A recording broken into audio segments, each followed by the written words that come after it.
দেখুন, আমরা 80-র দশক থেকে বলে আসছি যে বিনা যুদ্ধে ভারত দখলের চক্রান্ত হচ্ছে।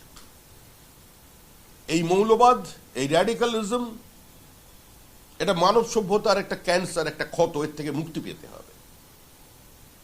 যারা মুক্ত মনস্ক মানুষ আছেন, যারা এ ধরনের ধর্মীয় বিভাজনে, আগ্রাসনে বিশ্বাস করে না, জেহাদে বিশ্বাস করে না,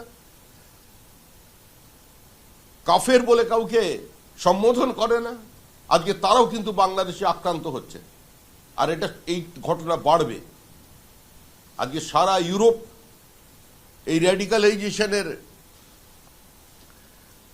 চাপের কাছে অনেক জায়গায় মাথা নত করে ফেলেছে।